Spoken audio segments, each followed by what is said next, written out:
Alright.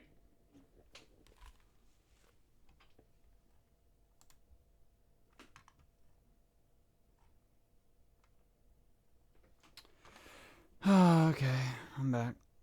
Oh, wait, hold on. Don't tell me I've had my video capture over everything else the entire time. Oh, please don't tell me I had that over everything the entire time. I swear if I did. Oh, I swear if I did. No way. Hold on. Content.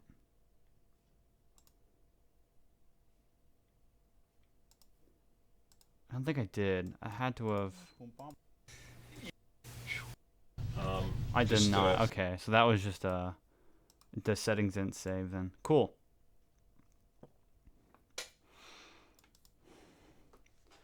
Right. Well, I'm back.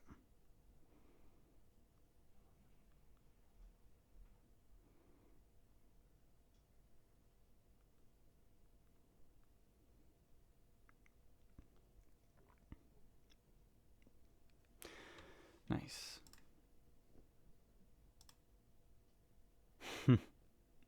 Right.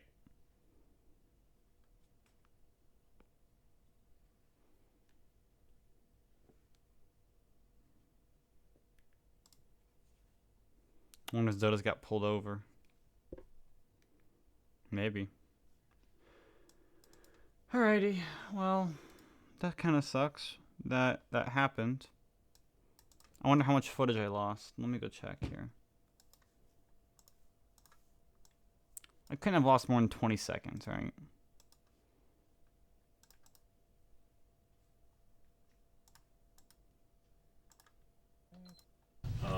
Just leave it with me. I'm gonna go over a few things here today. Okay, Mike? Like I say, don't be shy. You'll find I'm the missing person on tourist. Yeah, Chris. I'm sushi. I'm telling everything. Yeah. You follow some little bits and pieces that there was behavioral sciences people involved. All right, I lost. Looks like 24 seconds. GG. I gotta restart. That's sad.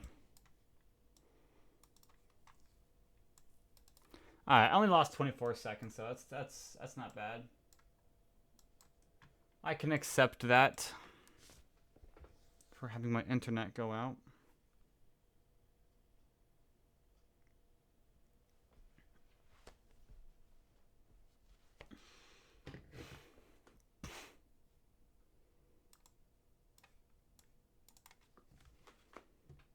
I gotta finish this game up though, man. I got a brand new saxophone.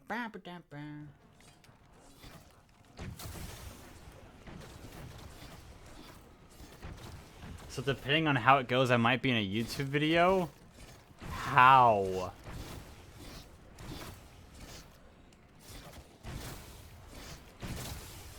How are you gonna be in a YouTube video for that?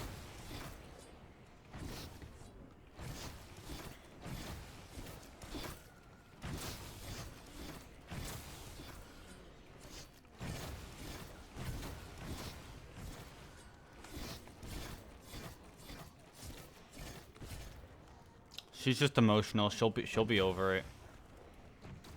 All right.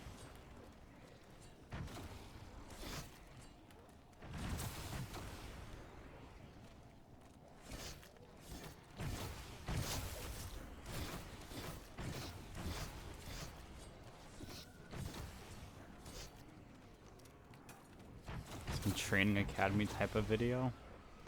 Guys, here's what not to do.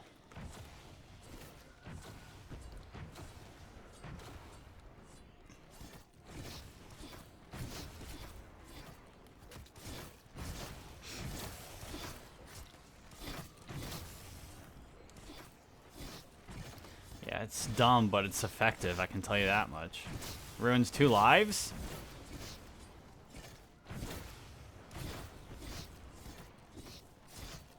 I don't think it ruins 2 lives. Because that's what the cop signed up for.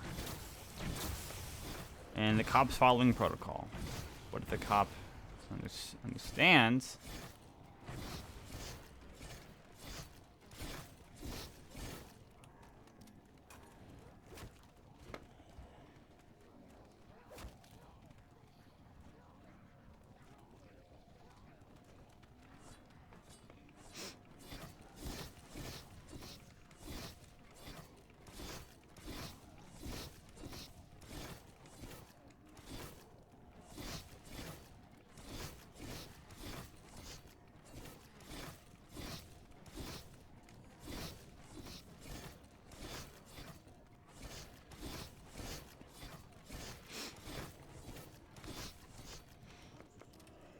dude, suicide ruins like way more than just one life. Because I'm fortunate enough to know what all the case facts are, okay? So what I have to do is assess what I perceive is a threat. So are you gonna go out and kill more people after this situation's done, okay? That's what my job is, to assess threat level, all right? I already know you're responsible for one death, okay? So that's what my job is to determine, okay, what's happened here, all right? Staff Sergeant Chris Loam had been a police officer for over 21 years and was a member of the Behavioral Sciences Unit for the last 17. At the time this interrogation took place, he was the head of the analysis section. This meant he was in charge of criminal profiling, threat assessment, and forensic psychiatry. He indicates that his only purpose is to assess the suspect's threat level, yet this variety of threat assessment is only applied to less severe infractions. With relation to rape and murder, the serious nature of the crime means that the threat level is already assessed long before any form of psychoanalysis takes place. In reality, the investigator's primary purpose is to gain an understanding of the suspect's character and then use this knowledge to try and influence both his reasoning and decision-making. Before we go through all that, though, like, people just don't wake up one day and decide this is going to happen, and I know that, all right? So there's a lot of ideas that go in people's heads at the time, and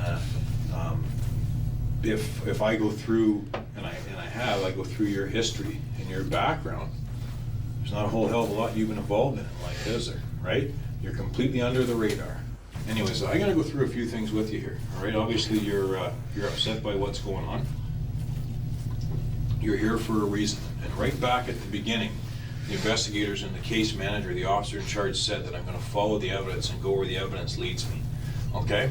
And now you're here because the evidence has led the investigators to you, all right? And then I get involved after that. There's been people that I work with in behavioral sciences that have been here from the outset of the investigation, but really, at this point in time, I mean, when I go in and look at your history, there's very little on there. Like I say, you've flown under the radar, you haven't had any major problems with the police, okay? But now all of a sudden you're involved in this situation, and it's a serious situation, and it's a scary situation. I'm sure you're quite upset and quite concerned about what's going on here, all right? Now, the last one I was involved with like this, I don't know if you're aware of it, was a girl named Holly Jones in Toronto when she went missing. And the guy that had abducted her, his name was Michael Briere. And what he was doing is he was watching on his computer for hours and hours and hours. He was looking at child porn to the point that he decides, I want to go try this. And he goes and he grabs Holly and he does some things to her, and then he realizes, what am I going to do? Okay? And he panics. He doesn't know what to do because she's a witness now. And he says, if I just let her go, she's going to tell on me. So he decides that he's not going to let her go. All right? And all that was from something as simple as watching child pornography for hours on end. These things happen, okay? And we can't say it happened close to home. Toronto's not that far from you, okay? These things happen all the time, all right? So what I need to do is sit with you. I already know how. I know the who's, right? Why? I mean, why is up to you, but I can actually probably fill in that blank for you, but that's not what my role here is. If I'm going to assess risk here and see, number one, do you even feel bad about what you've done? That's the first thing I look for. And number two, do I think, okay, he doesn't feel bad, so in turn he's probably going to do this again because he really doesn't care about it the first time it's happened, okay? I'm not at all upset with you. I'm not mad at you. I don't mind sitting here talking with you. You'll know if I don't want to talk to you because I'll just simply leave, right? From reading about you, this to me seems like it's out of character. Now, I could be wrong, right? You may have been planning this for a long period of time, and you may have thoroughly enjoyed this. And if I'm wrong, then you tell me that, all right? But I also know that we all make mistakes, okay? And that's why pencils have erasers.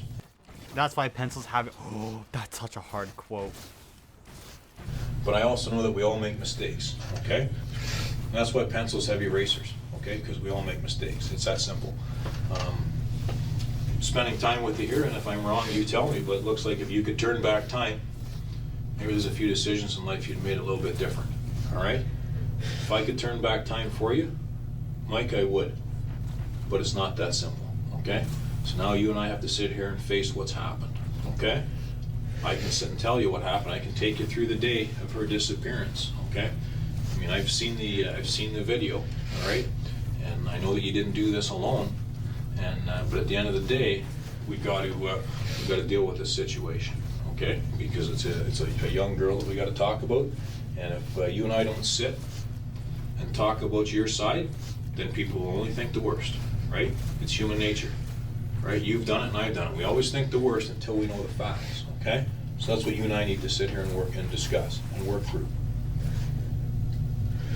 Again, if I'm wrong, you tell me, okay?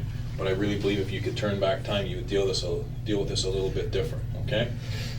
And there may have been a rush, it may have been exciting for a period of time, but then reality sets in. You have to sit and live with the fact of what's happened here, okay? And that's what we're doing here. We have to sit and deal with what's happened. Really, at this point, what you have left is your word and your credibility. And people always think the worst, okay? Until they know the truth. You do it and I do it. It's human nature. So we're all going to think the worst until we know why this has happened in your mind. And again, if it's something where you're like Michael Briere, where you looked at a lot of child porn and then decided you were going to try it, then that's fine. If it wasn't your idea, then that's fine too. But we can't change what the case facts are, all right? You know deep down that this is your chance to get it off your chest. You're not sitting there the rest of your life saying, I guess I should have said something, all right? I guess I should have got it off my chest and said my side. Because this is your last chance to do it. The fact that you're here and the fact that they've already, they know where the victim is, okay, and they know your steps, this is it. You have to take the steps now to live the rest of your life, okay? This is what you have to do. You and I need to talk about this, okay?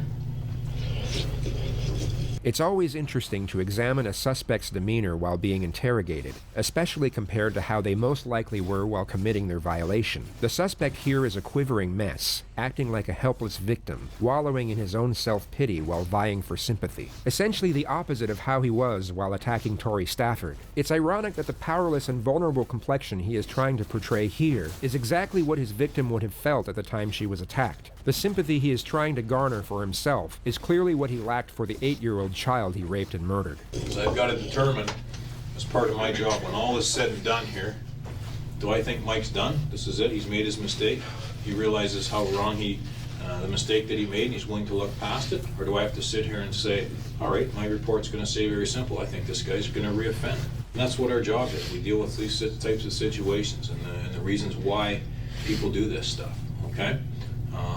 Like I say, this may have been a thing that you just snapped and did something.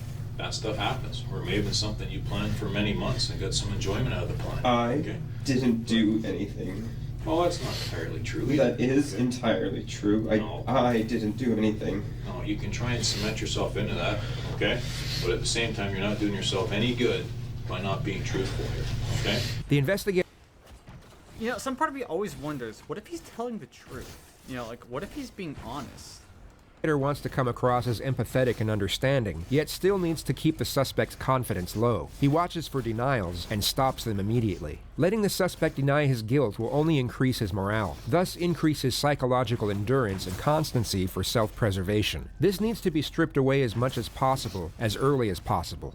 Because by not being truthful, all you have left is your credibility, Mike. That's all you have left, okay?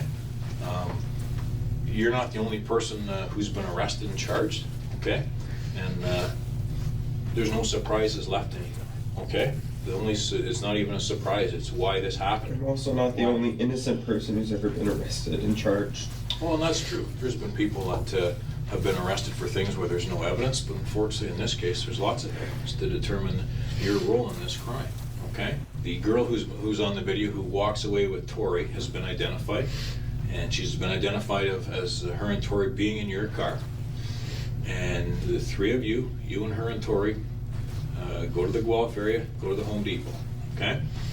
And the grabbing of Tori, there was a planned event that you were going to grab her. You're going to grab a girl, but this other person was going to do it, and the other person got the girl, put her in your car, all right? And then there's other steps that are taken from there. Okay, there's things that happen at Home Depot, there's things that happen outside of Guelph, and there's things that happen to Tori, all right, before she's gone, and you're involved in that, and you can't mask that, you can't change it, okay? No. Because what's happened has happened. I can't turn back the hands of time, and neither can you, okay? There's nothing I can do to turn back the hands of time and say, I wish Mike would have reacted to this situation a little bit differently, okay? There's no doubt in my mind, okay? There's no doubt in my mind that you're involved in the abduction, okay, of Tori. No doubt in my mind at all. I followed the evidence, I've read the file, okay? There's no doubt in my mind. We're past that, okay? And the only concern or the issue that I have is why you did this. What caused you to do this? Was it something you, like you say, is this something you've done before and you've been involved in the death of other people and you enjoyed this? Am I sitting across the desk from Paul Bernardo here? Am I sitting across from someone who's made a mistake? Okay? And that's going to be the question that's asked of you. All right? I'll get you a bucket there just a second. You gotta get sick, blow your boots there. Okay? I've seen it before. You're not going to offend me or bother me. So if you got to be sick, Mike, go right ahead. Okay? I'll get you some paper towels or something. If you feel like you're going to be sick, just grab the, I'll have the bucket there handy for you, okay? Just leave it right there. You and I need to have a discussion here. This isn't a parking ticket, okay? This is reality, okay? And people are, I've already told you, you know this. People assume the worst until they know the truth, okay? And people are going to assume the worst of you unless you and I sit here and clarify it. Okay, something's pushed you to do this. Okay, you can't just fly under the radar your entire life. Okay, Mike? It doesn't happen. It's not realistic. Okay? I'm not going to sit and tell you that it happens. Something brings this on. And when you sit and talk to someone who had a troubled life like Michael Briere and just gets pushed into doing this and panics and thinks, what would it be like to take a kid and touch and rub a kid and then wish you could stop, okay? And people can't, and that's the whole issue here. All right? The detective seems to be almost rambling here, but this is a common strategy used to keep the suspect's mind racing. When Rafferty is concentrating on what the detective is saying, it doesn't give him a chance to conjure up his own thoughts, making it very hard for him to either think up a lie or disassociate from the situation altogether. It's a methodical process of breaking a suspect down through mental exhaustion and slowly chipping away at his psychological stamina piece by piece. We can't control every emotion. All right, we can't control some of our urges, some of our thoughts. None of us can, okay? And I can't look you in the face and say I haven't made a mistake or made a bad decision in life, because I have. But the reality of it is, you and I have to accept that and move on, okay?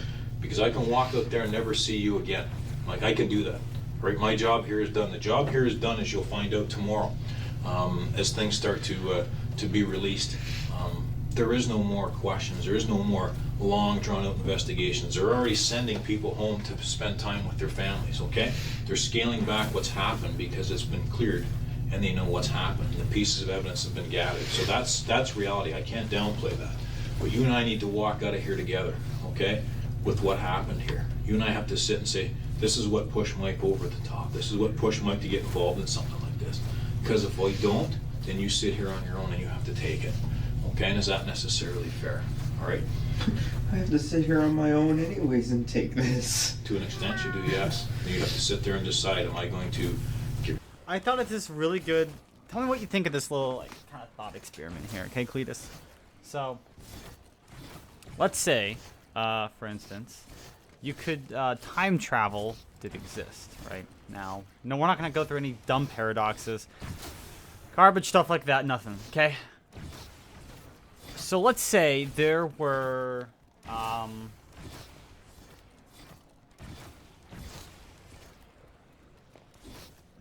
trying to think. It works flat out. Yeah. Assuming you know what I mean. I'm trying to think how I want to frame the question that would work.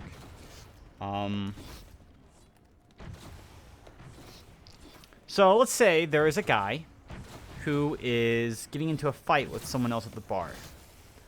Pulls out a gun, and he has his gun legally. It is a conceal and carry. You know, the establishment allows him to have it there. He's not breaking any law. But while drunk there, gets into a fight with someone else, shoots the other guy, and kills him, okay? Investigators find out about this. And knowing what happened, they go back in time, and before he ever goes to the bar, and arrests him. Is that okay or not?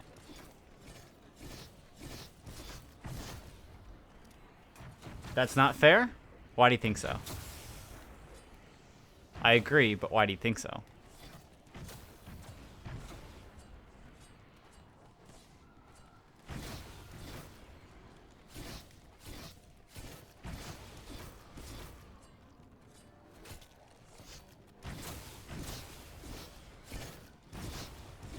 the him that committed the crime and the him before the crime was committed are not the same person.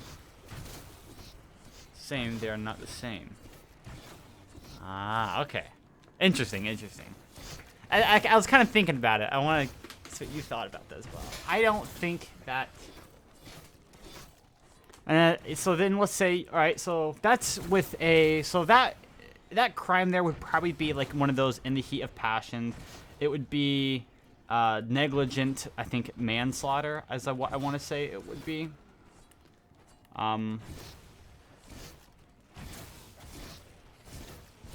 Either, I think, non-negligent manslaughter or, like, second degree. I don't know. So let's say we have this one. A person who has premeditated and planned out the murder of a woman at a public cafe. All right? A guy plans his killing out 1 week in advance. Carries it out and ends up killing the woman. Detectives, again, find out about it, go back in time, and arrest him. Right?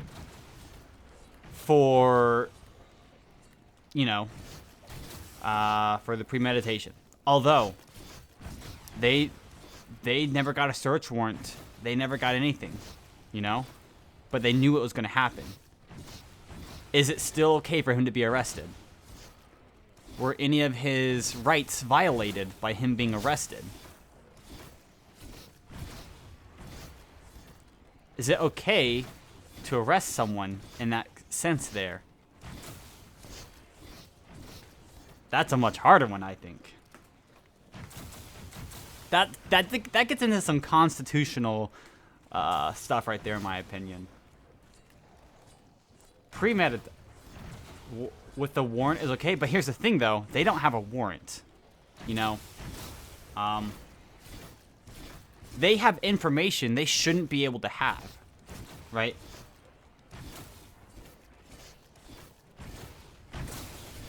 So if they arrest him, on what cause? They don't have probable cause, do they?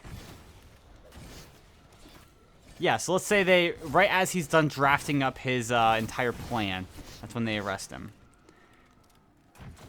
Or actually, no, just for sake of it, the day before he was going to write up his draft, they arrest him for it, you know, just for sake of consistency here. I don't think that would be legal. That would not be legal.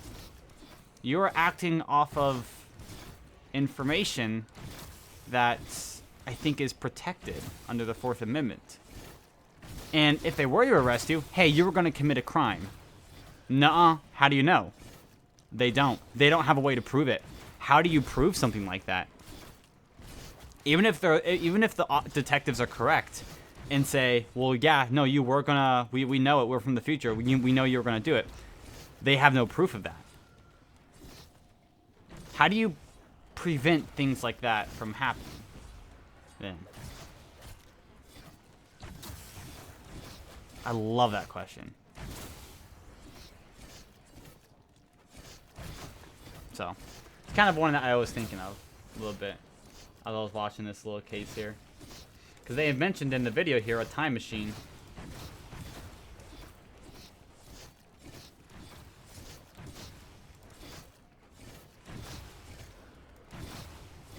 So, yeah, that'd be a good paper as well. That'd be a good video. Time traveling detectives. How would you go about finding?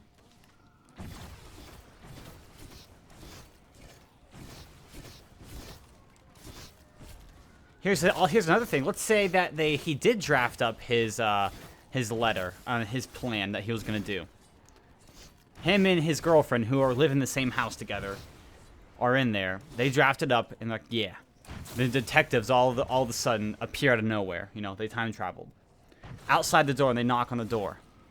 Hey, you're under arrest for, you know, planning out this murder. You know, whatever that would be called in this case here. Again, how do the officers know this?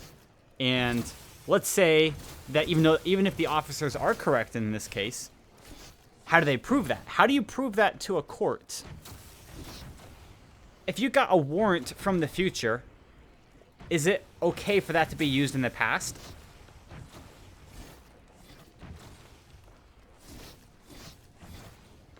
Or should a warrant only be able to be used from the moment it was signed by the judge and then on, never in the past?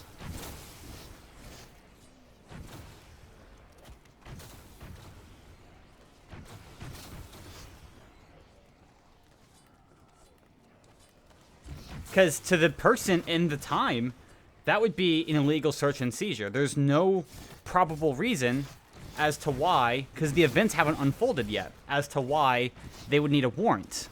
So that would never fly. But in the future, it will. So, Get rid of this and get this up. man, if time travel ever becomes a thing for in any way, shape, or form, dude, this is going to get so messy. Off my chest so people understand my side, or am I going to sit there curled up and keep it in for the rest of my life? All right? You need to be realistic about this, okay? You have no battle plan to deal with this, right? It's happened, it's spun out of control, and you're thinking, okay, if I ever get caught for it, what am I going to do? Well, your plan isn't going to work, okay? Because you're not built for this shit. This isn't what you're about, okay? You're not some sick bastard, right?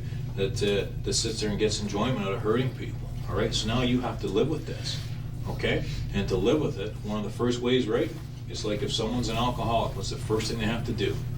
Acknowledge they got the issue, all right? You have an issue here in that there's overwhelming evidence, compelling evidence that indicates you're involved in what's happened to Tori, okay? And I can't change that and you can't change that at this stage. But you need to be honest and you need to understand your credibility, Mike, is all you have left. All you have left from here on in is your credibility. And you sitting here saying nothing doesn't do you a bit of good because no one's gonna know. And then all of a sudden, 10 years from now or 5 years from now, you decide to say something, who's gonna listen? Nobody, okay? This is your chance to say your piece, all right? Like I say, if you want, and you can see probably I'm trying not to out of respect actually for you, but I can sit and get as graphic as I want, okay? Because none of this stuff bothers me because I've seen it hundreds of times, okay? But if I sit and go over what's happened here with Tori, you may not be real happy about it because it's going to cause you to relive all this crap, okay? And maybe you want to, because I can tell you I've sat with guys that wanted me to say it again so they could hear what they've accomplished. And I've had that, where they want me to say it 2 and 3 times because they get a rush out of that. I don't think that's you, okay? You're not some sick guy, okay? I'm not sitting across from Paul Bernardo, okay? I know that, and I know people that have sat across from him, okay? And I know 2 officers that have in different stages of their lives, okay? And I know what he's all about. You're not that guy, all right? But at the same time, you can't just sit here and say, well, I hope this all goes away, right? This isn't like a list your girlfriend gives you to say, here's a list of things to do. Can you go pick up a few things at the grocery store for me and get some gas? This is it in that one book you're reading, that like really weird one? To-do list. Like the time traveling, like whatever it's called. Oh my gosh, I forget what it was called. No? Oh, okay. To deal with reality. And the reality of it is your credibility is all you have left at this point. If you sit there and say nothing, everybody's going to I have no idea. Okay? I don't know. It's just I remember you were talking to me about that one book that one time. That level of interrogation, bro, is 100% snitching. Yeah, probably. And you may be painted with a picture that you're not. Dude, I'm waiting for the twist reveal at the end. It's like maybe that he didn't actually do it or something. I don't know. I'm gonna fast forward. He's like yabs for quite a while here. Children, I've dealt with that. It's something else. The interrogator just yaps and yaps for so long here. Well, Pat, We're gonna go here. Man. Why don't we just find a starting point and we'll do it? An hour into the interview. Because you're gonna sit and stew forever. Say, no, I should have said this or shouldn't I have said that, right? It's up to you. I mean, I've got situations where I wish I'd have told somebody something that I didn't, and I regretted it my whole life, okay? And it's situations with family members where you should have said your piece or you should have kept your mouth shut. But we all have those experiences. But this is your chance to say your... Being intimidating for too long is not even scary. Dude, this guy was shaking earlier, though. So this is a YouTube video I'm watching called the case of Michael Rafferty, who, with the help of another woman, I think it was an 18-year-old, abducted and kidnapped I don't know how old she was. I want to say 8 years old. 8-year-old girl. Brought her about 100 miles north into a secluded area where he raped and killed her with a blunt force trauma with a hammer to the head. So, that's the story. Now, apparently there's proof. I don't know if there's proof evidence of it. I don't know all the stuff about it. Not too much has been kind of given out. So this is the interrogation. What a nice gentleman. What a truly nice gentleman. You're right. Your piece. All right? And I think you and I should take that chance. I think you and I should just sit and have that discussion. How is it going to get worse? Right? That's a good point. How could it get and obviously, worse? to an extent, someone's put you in this position, right? It couldn't get worse from this You point. need to deal with that. You want me to tell you Like, this is the things I climax didn't of the do story right so here. So I can get locked up for the rest of my life for this. No, that's not. No, I don't want you to tell me things you did Wait. not do. No, I'm going to ask Wait, you. can't he ask for a lawyer? That's my thing. I'm pretty sure, can't he ask for a lawyer here? It's an interrogation, I Good assume. question. Or are they beyond that? What's your biggest fear or your biggest concern now that you've been charged with this? What's your biggest concern here? Losing my life. Okay. All right. I want to know what this girl Terry said. Okay. He's talking now. She acknowledges that she grabbed. Cyber said I can't go into his man bun pic. Yeah, I agree with Cyber.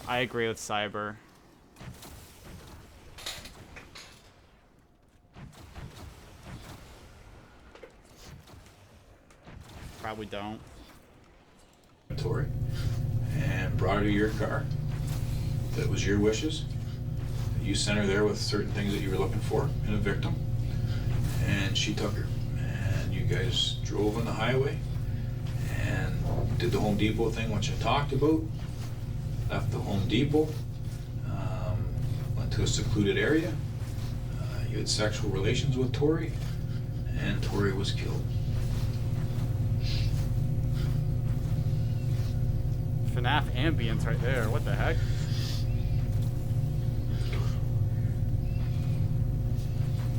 This is your time, man. This is as good as it gets, unfortunately.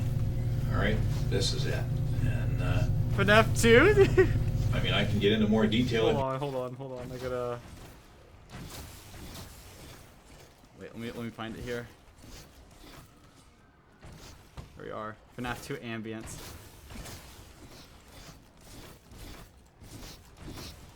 You want, but in a nutshell, that's a polite way of saying what the allegations are.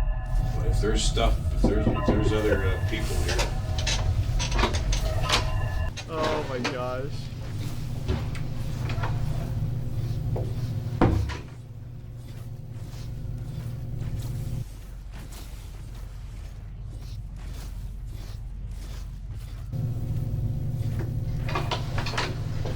What's happening, man?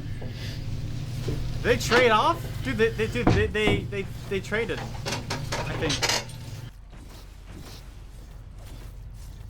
What's this process? What happens? What happens next? Oh, they did not know. Okay. After you and I are done talking, you go back to your cells. Tomorrow morning, you'll have what's called you'll be brought into court, and the charges will be read to you again. And there'll be a discussion if you get out of custody for bail, and then they may schedule a bail hearing to determine that. And then from there, it's a matter of where it goes from the courts. The investigation will go on for a little while yet. There's a couple things that, as I told you, that need to be done. And then in the big picture, you're facing these charges. So is it true he did this? The reality of it is we could just sit and deal with the issue here, just as easy. I'd rather deal with this issue in court. Okay. The suspect remains unyielding after 95 minutes of psychological pressure, so the investigators commence the next stage of the interrogation. They initiate the Mutt and Jeff technique. Okay, I have not heard of this. Like, I've heard of the Reed technique, but I'm pretty sure everyone's heard of the Reed technique before. 95 minutes of yapping? Dude, seriously. What's the Mutt and Jeff technique? Most commonly known in pop culture as good cop, bad cop. Oh, that has an actual name? Huh. So they bring another detective in. So I assume the guy we have currently is going to be the good cop then. He's already established like a rapport the entire time. I understand Mike here wanted to see what Terry Lynn had to say. And it makes sense. Mike, Terry Lynn's still speaking to my partner, okay? This is the girl you killed. Oh, right? that's She's the bad not cop. missing anymore. She's dead. Pour the crap out of the suspect until he gives everything up technique, pretty much. Terry Lynn was asked today. How effective is the good cop, bad cop, though? How effective is that? If she wanted to call a lawyer 4 times. She said no, all 4 times. She went through 2 boxes of Kleenex. All right? She says on the 8th of April, Wednesday the 8th of April, 2009, at 3:30 in the afternoon, you drop her off at Pavey, south of Fife, south here's of the the public thing. school. The whole point, no matter what evidence they have, the whole point of this is to get a confession. Because if they get a confession, boom, rock solid, that's it. It's GG after that. But if they don't get a confession, what's the point? You know? Where Tori walks out of. You tell her It's to get a all girl, psychological stamina. She walks up the How long street. can they go for? You drive up to the old age home where you park your car. She walks And you up also to Tori. can't be cruel and Tori's unusual nice with to her. this because She that's trusts just her. She they can't. It's against the it's a constitutional right. Cruel and unusual punishment. This does, I think, there was some court case about it. I know there was at least for juveniles. I can't remember what. Maybe that was for parole. It was like the Graham v. or like Miller v. like Graham v. Miller or something. Miller v. Florida. I forget what it's called. He holds her hand for a little bit. She walks up the street with her. Terry Lynn tells her about her little dog, gets her across the street to her car, opens the back door. Tori doesn't like it anymore. She pushes her in the car. You start driving. She says she's freaking out. She says she's worried about you. She's scared about what you're going to do. So this guy is Mr. I'm gonna rip off the Band-Aid. She says you guys hit the 401. You start driving to Guelph. Park outside a house. You go in for a little while. You come out with some drugs, she thinks. Then you drive to the Home Depot. You park at the end of the parking I'm lot. at the Home Depot. You tell her it's her turn to get out of the car. You tell her to go in there. You give her some cash because you don't want to use your debit card, so you don't track it. She goes in there. She gets garbage bags like she's told to do, and she comes back out. Then you go driving. And you pull into a farmer's field, right across from a house, to the point where you're even asking her if anybody can see you. And what does she do? She says she goes for a walk because she doesn't want to see what happens. And then she comes back, and you're not sitting in the front seat anymore, Mike. You're sitting in the back seat. And she's not liking what she sees, so she walks away again. Then she comes back, and you make her hold one of those garbage bags while you put some of your clothes and her jacket and a hammer in the garbage bag. Then you drive to a gas station.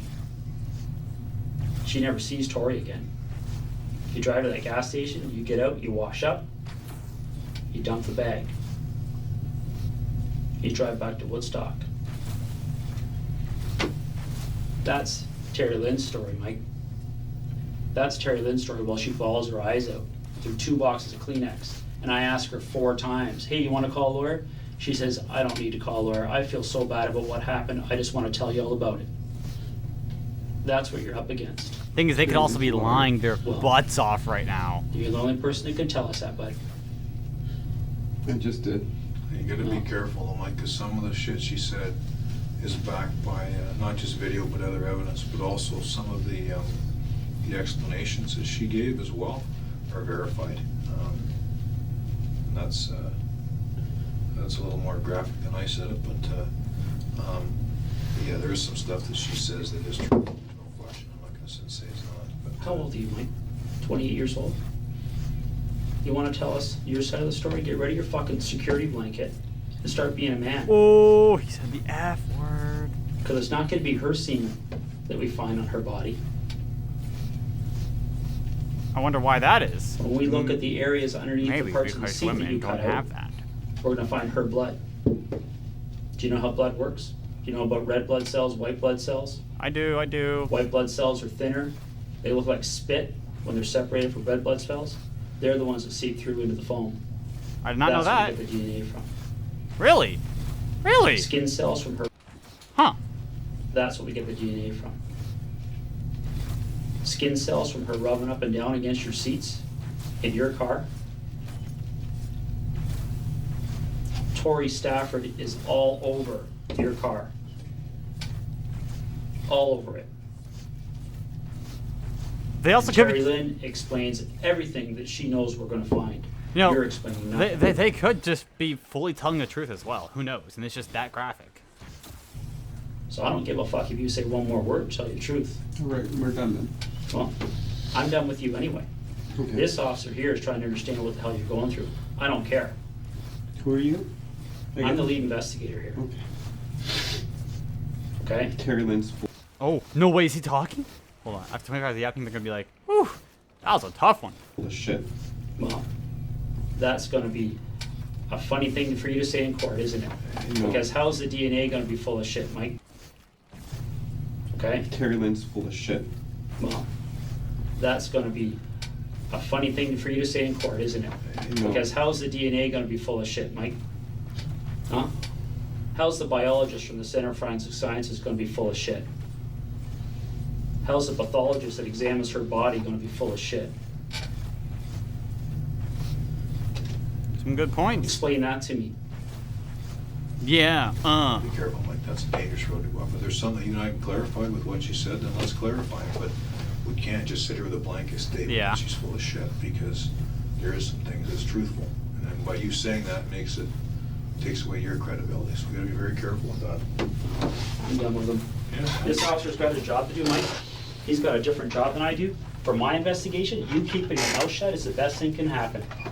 So keep on keeping it shut. Okay. so The obviously, theory behind good cop, bad I was cop gonna is say- known as the fear, then relief response. It's believed that when the immediate shift from one emotion to the next is so extreme, a suspect can become disoriented, and their ability to think critically can be affected. This specific state of disorientation makes compliance more likely, as the rapid change of emotion can evoke the feeling of uncertainty, and a suspect's positive response to an oncoming request is a form of coping with this uncertainty. This is, of course, not a guaranteed system, and a suspect will not always respond in the desired manner. Well, you know more than I told you anyway. It wasn't quite as eloquent as I would have put it, but anyways. At the same time, eloquent? Elegant? Eloquent? What is eloquent? what he's saying is right. I've always, I know elegant is eloquent. E-L-O-Q-U-E-N-T. Eloquent. Fluent or persuasive in speaking or writing. Okay. Right, like I did watch what she was saying, and she was very emotional. There's no question. And she did go through. I wish they had claims. subtitles There's in no this. question of that. And she was upset, and there's stuff that she said that was clearly known ahead of time by the investigators, and there's stuff that was said that by her. I have to say. You just yapping. That's me feeling. You forget that. Oh, here we go. Actually, that's fair. That's a very fair statement, actually. But I got to tell you, in this case, it doesn't matter. So yeah, I'm compelled and I'm interested to listen to what you have to say. But does it open and shut this case? No. I'm done. Why? I'm not talking anymore. How come? I've already told you why. Just because of all the different angles and all that? I just don't feel comfortable talking about it.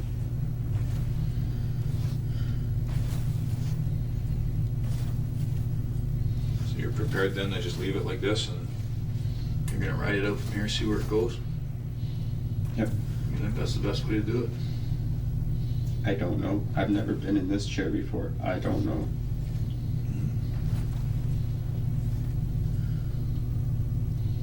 It didn't work. Did it not? Ooh, may have not worked. Any questions of me?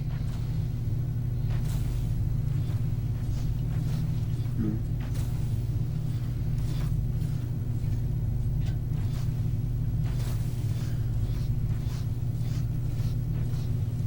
Okay, something to eat.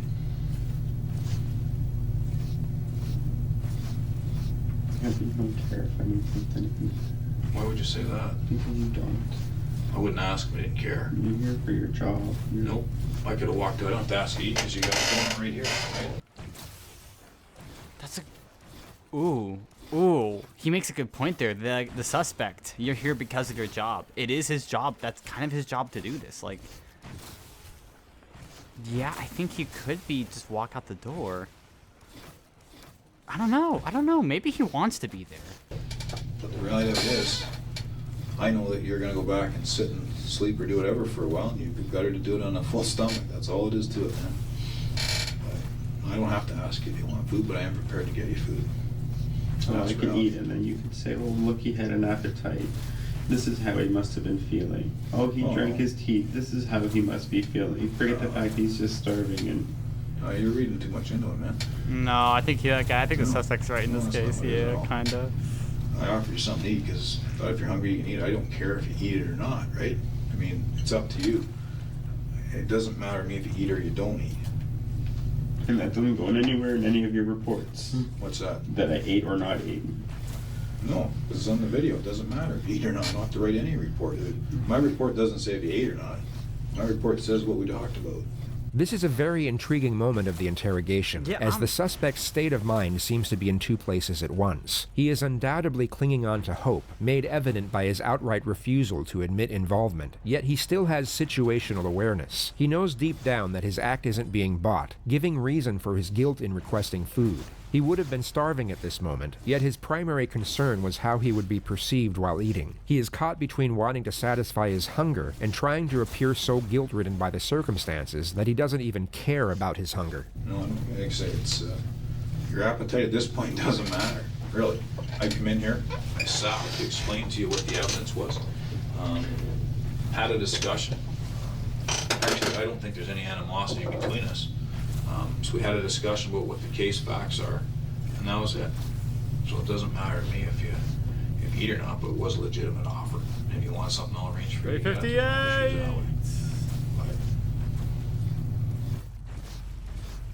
You read too much into it, man.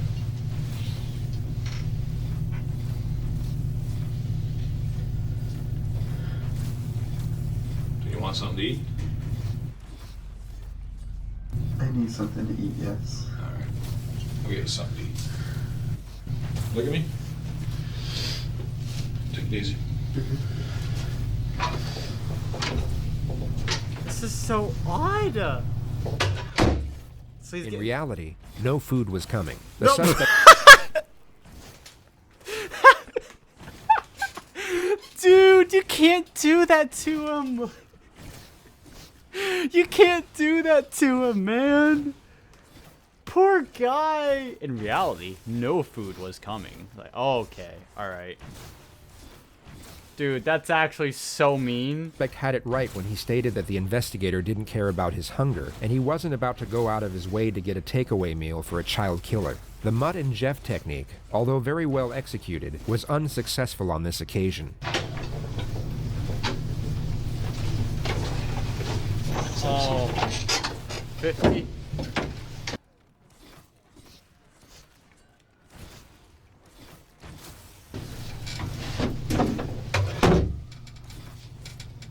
Hey, Mike, I'm a pretty get down to the facts kind of guy. I'm sure you've realized that from a brief encounter earlier, all right?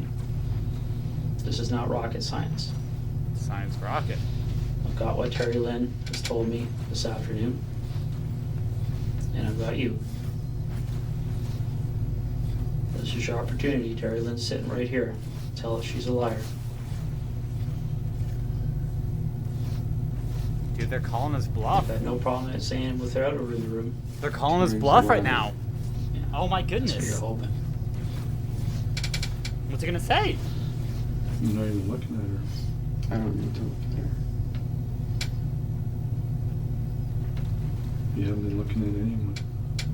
I don't need to look at anyone.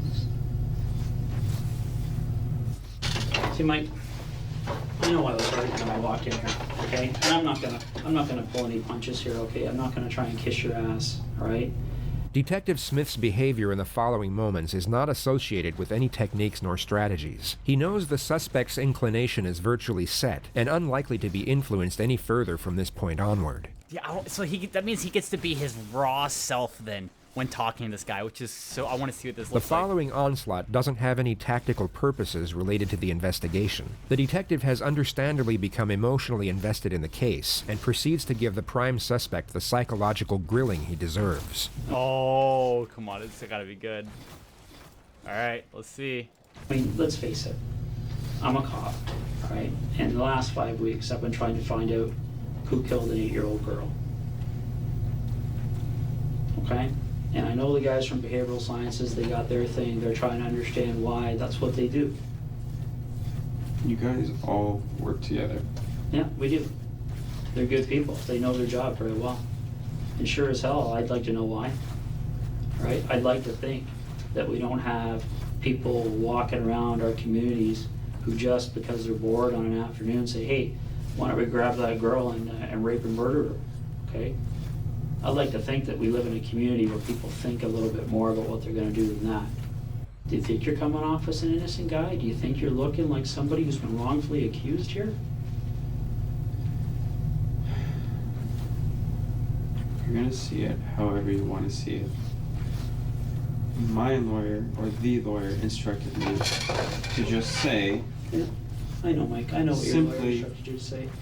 But that doesn't make you an innocent man.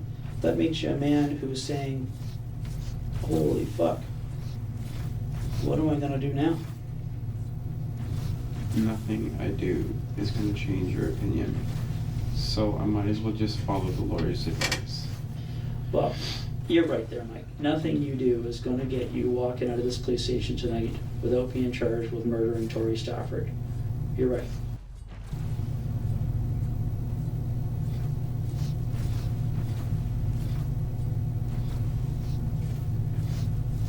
You know how much media coverage this has. You know what the newspapers are going to do with this and to your family tomorrow, okay? You think the cops are gonna be talking to everybody you ever spoke to in your life? That's nothing compared to what the media is gonna be doing. This is a huge story for them. This is the next Paul Bernardo. Whether you like it or not, a girl and a guy kidnapping an 8-year-old girl and murdering her. That's one of the most sensational things that have happened in this province since Bernardo and Carl. It's going to be a frenzy, and you and I both know that.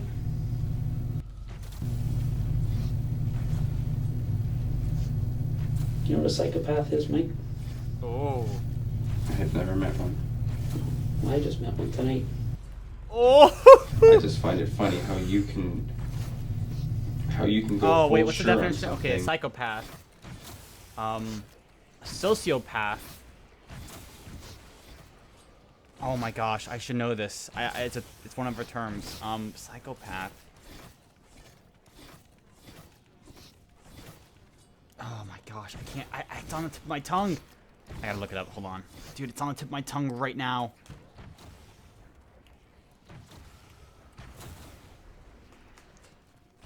Abnormal or violent social behavior. That's what it is. It's not associated with crime, but it can be.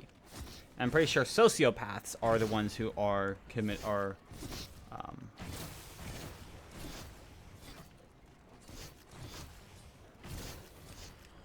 man, dude. When you I don't should know that. It's disappointing. Well, Mike, when somebody tells me that they were present when a man killed an 8-year-old girl, Okay, somebody told you that. she did. Okay. When that happens, okay, we don't say, oh well, maybe after we go golfing for the week, we'll go and see Mike and see what he has to say. That's not the way it works. No, so let's just pick him up and then say, yep, you did it. Because that's obviously got to be the right way to go about things. Yeah.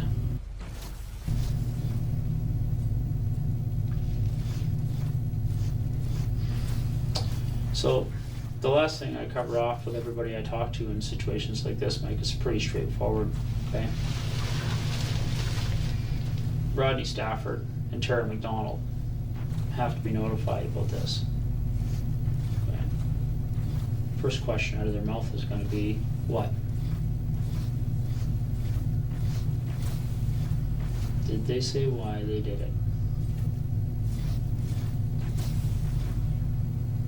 I'm sure one of those two will have the answer for you, why somebody would do it.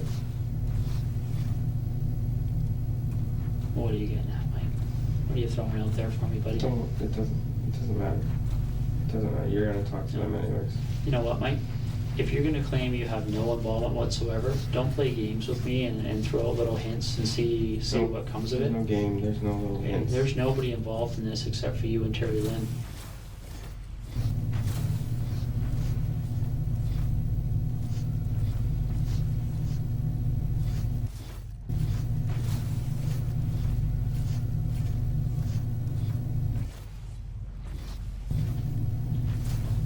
We're done. Is that what you said to Tori before you killed her? No! Oh! Funny man. That's what you think this is funny I man? think you're a funny man. I think you're a cold-blooded killer. Because you and I haven't spent too much more time now than you forced Tori Stafford to spend in your car. You could have let her out anywhere along that route.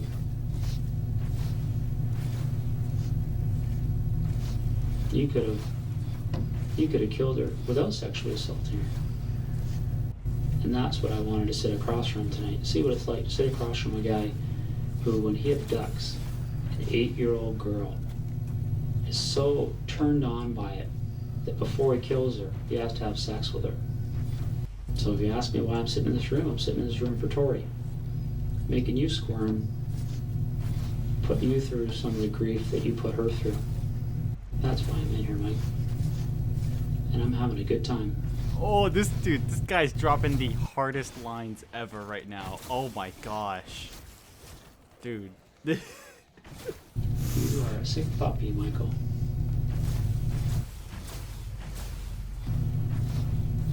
Eight years old, Mike. 8 years old, buddy. All she wanted to do was go home and have a little party for her friends because her mom just redecorated her room for her.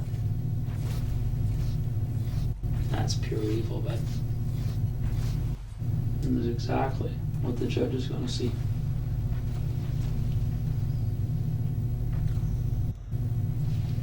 That's what you are.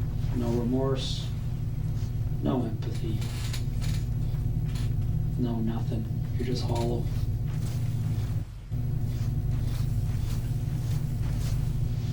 The nice thing about the place you're going to be spending a good chunk of your life is they actually have glass cells. So you and Bernardo can make googly eyes at each other all day, whatever you guys do in there. So it's nice meeting you, Mikey. Enjoy the rest of your life. This is the kind of room you're going to be spending it in. Dude, this is... Holy crap. The one-liner after one-liner.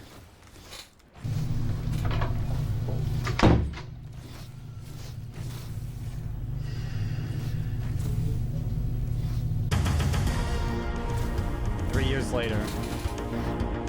And it was all for this little girl right here.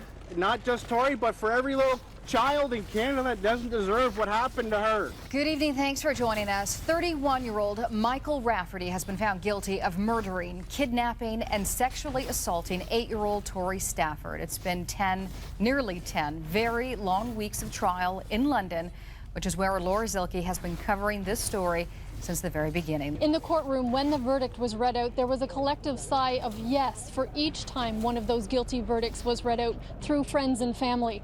That came with the reading of each verdict. Guilty of first degree, guilty of abduction, and guilty of sexual assault. Lawyers from both sides of the story came out to speak with us as well. Their reaction, everyone appreciating that justice was done here, and every one of them also thanking the work that the jury had to do for having to sit through this case for, as you mentioned, Carolyn, almost 10 weeks. It's been a long and difficult trial for everybody. The trial is finally over, so that's a good thing. But the verdict means that the jury has found that Michael Rafferty did kidnap, sexually assault, and murder Victoria Stafford, and our thoughts are with Victoria's family. Is it a hard decision for you to take cases like this? It's never easy, but honestly, I mean, somebody has to take them. I get asked that question more often than almost anything else. How can you do a case like this? How can you defend such a person? The reality of it is that everybody in our system deserves a proper and effective defense. Even before going into the courtroom, there was really a sense of excitement. I think a lot of the family thought that because the verdict did come so quickly, just over a day of deliberations, they truly believed that this was going to be a guilty verdict. Then going into the courtroom, that simply continued. The relief that went over this, it was really almost unbelievable to hear the sighs that went through everyone in that courtroom. Carolyn. Both Michael Rafferty and Terry Lynn McClintock were sentenced to life in prison without the possibility of parole for 25 years. Nice. What a story, man. No wonder it's got 15 million views.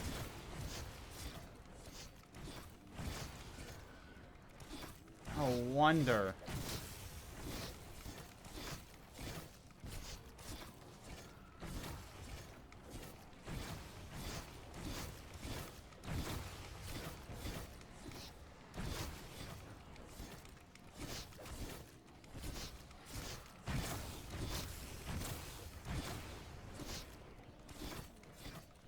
Oh, this one's got 20 million views. That was posted 5 years ago. I want to watch it. Dude, this round's got to end within like 10 minutes here.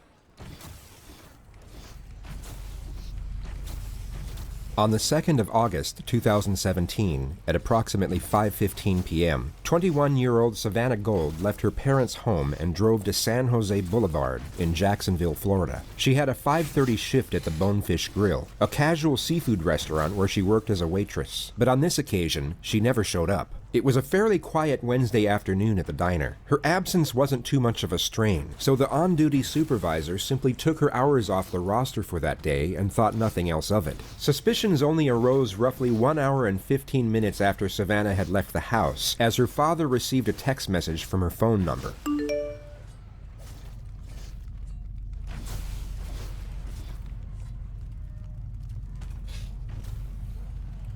Savannah's older brother also received a text 43 seconds later.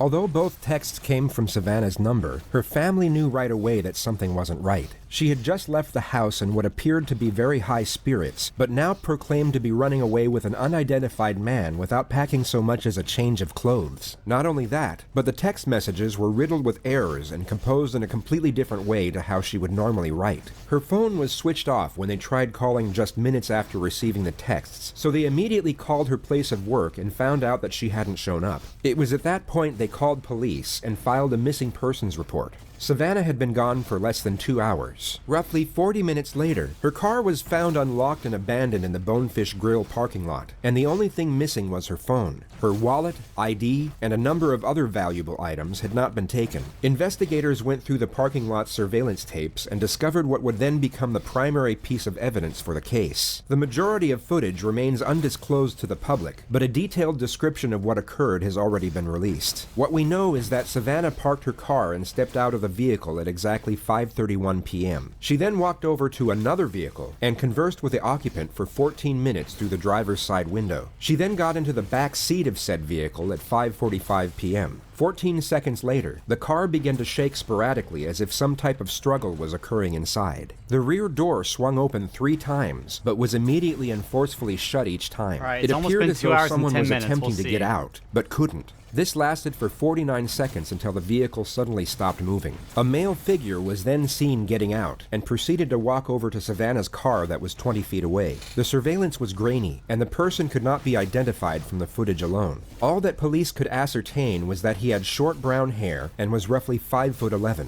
The unidentified person reached into Savannah's car and took out what police believed was her phone. He then slashed the front tire with a knife before walking back to his own vehicle. He got in and drove away from the scene at exactly 6:04 p.m. Savannah was never seen exiting the car. This was a crucial piece of evidence, and essentially all investigators had to go on. They had to find out who the man was in the video, and fast. But they also had to be careful in how they conducted their investigation. They couldn't let anyone find out they had this footage in their possession, as knowing this information could allow a suspect to alter their alibi to fit with the evidence. This would take a significant advantage away from investigators during interrogation, and would hinder their ability to build a case to a considerable degree. Over the following 2 days, investigators briefly interviewed all the staff at the Bonefish Grill. For the most part, these encounters consisted of just 3 questions. When was the last time you saw Savannah? Do you know where she is? And, is there anything you know that could help with our investigation? Within 48 hours, they had 3 potential suspects, whose names were then ran through the motor insurance database. The first suspect didn't have a license. The second suspect owned a bright red 2001 Jeep Cherokee, while the third suspect was registered to a 2012 silver Chevy Malibu, an identical match to the vehicle seen on surveillance. His name was Lee Rodarty. He was 28 years old and was both the manager and head chef at the Bonefish Grill. Coincidentally, he was the first person to be interviewed at the diner about Savannah's disappearance, where he told investigators that he hadn't seen her in about 3 weeks and knew nothing of her current whereabouts. It was only from his co-workers that police discovered he was having an on and off relationship with Savannah for the last 8 months, despite it being against company policy. From what investigators could gather, this was a very popular individual, rising fast through the ranks of his chosen profession. He was known for his charm and charisma amongst his colleagues, and also had a lot of success when it came to the opposite sex. On all accounts, his life seemed to be going very well, but he was now the prime suspect in a kidnapping investigation, and the Jacksonville Sheriff's Office planned their next steps in meticulous detail. At around 5:15 p.m. on August 5th, police arrested Rodarty while midway through his shift at work. They told him it was for an outstanding traffic warrant and took him to the JSO Police Department. Can you do me a favor? I'm gonna have you take that apron off, too, just to kind of get it right there. I'll set it right out here. You can go ahead and have a seat for me real quick. I'll be right back, okay? Yes, sir. The officer said he would be right back, yet Lee was left to sit there for 90 minutes with nothing but his own thoughts to keep him company. Now, think of yourself in his position, and presume you were guilty of whatever happened to Savannah, and that whatever happened was something truly horrific. In the present moment, you have just been arrested for an outstanding traffic warrant, yet you were interviewed the day before about your co-worker's disappearance. 1,000,001 things will be running through your mind about what could happen next, and as each second ticks by, the anxiety this will cause will begin to fester and slowly intensify. However, the optimism of uncertainty would still be present. There would still be hope, but this hope is about to be dashed.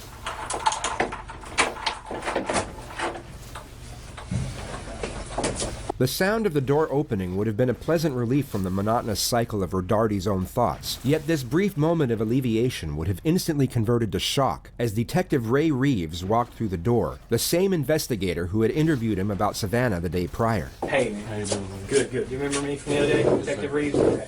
It would have been at this moment that Lee realized his situation was far more severe than he was hoping. The relative optimism he would have felt during the initial 90 minutes on his own will now be gone, which in turn will greatly magnify the contrasting sense of fear he will now be experiencing. Oh, the round has been longer than 2 hours and 10 minutes with 2 max ammos. Or not 2, 1. I gotta retime the round now at some point. I gotta see how long these things take. I'm gonna go to 2:32. If I don't have round finished by then, I'm gonna have to end.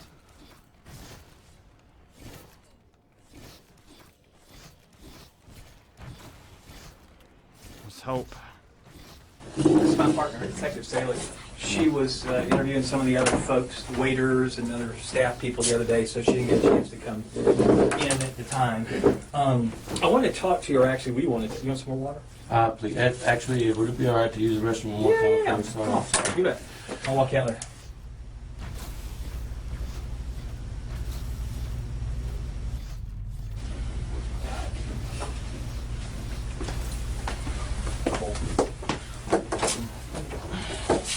You want some water? Please. Okay. You're all right. You got water?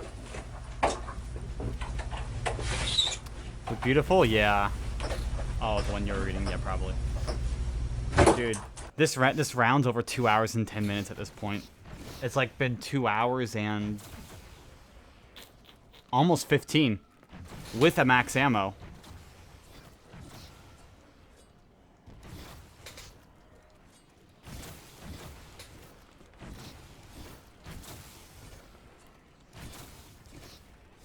Three more rounds until what?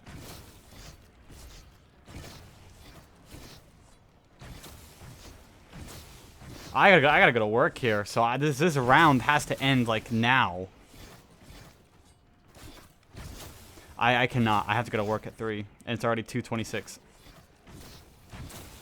I have to leave here at latest by 2:40. I have 14 minutes until I have to leave. So this round quite literally has to end now. And it's not ending yet.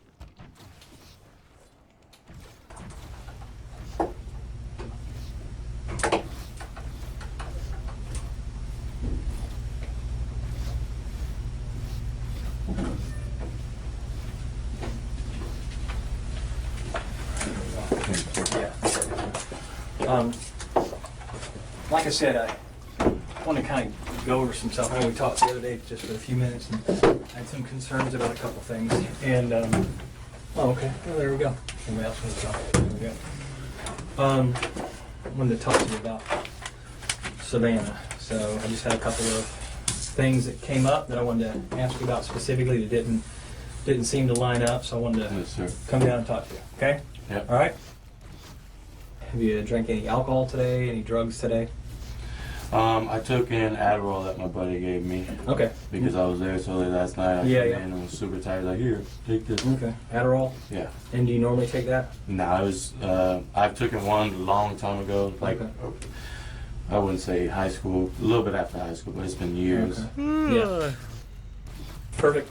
I appreciate that. All right. So, Savannah, you said that you knew her and you guys had, you knew her from work. I mean, just kind of fill me in with that. How long have you known her? Like I said, The detective starts off with an open-ended question. This gives the suspect total freedom and flexibility in how they wish to respond. It's commonly believed that people with nothing to hide are likely to give a short and concise response to these types of questions. For example, if Lee was completely unconcerned with what was going on, he could respond in 3 short sentences. I met her from work. I've known her for 2 years. We dated for a bit. To the contrary, if an individual does have something to hide, they are more likely to give a lengthy and detailed response. The simple reasoning behind this is that they are seeking approval. Imagine yourself in a job interview and you're asked an open-ended question, such as, "Tell me about yourself." You would feel the need to be thorough in order to please your potential employer. The psychological premise is exactly the same with regard to police interrogations, albeit under completely different circumstances. Guilty subjects will see the interrogator as an imminent threat, and will therefore attempt to appease this threat to prevent further aggression. Okay, alright, no. This round's gotta end. Like, right now. Oh. Okay, alright, good. It's ending soon. The electric zombies have stopped. Dude, the rounds are almost 2 hours and 20 minutes.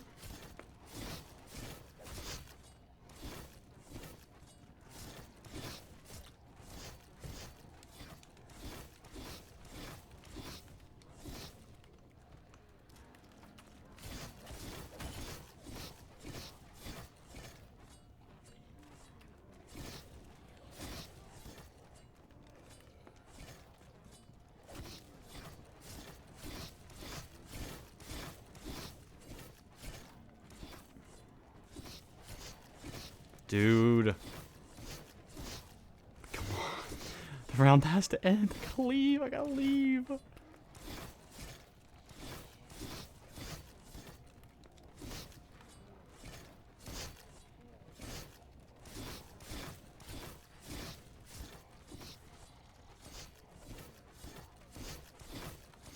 There we go. There we go.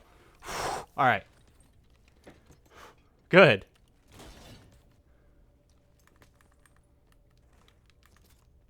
We get a dog round here, and we'll be on 550. Halfway to 600.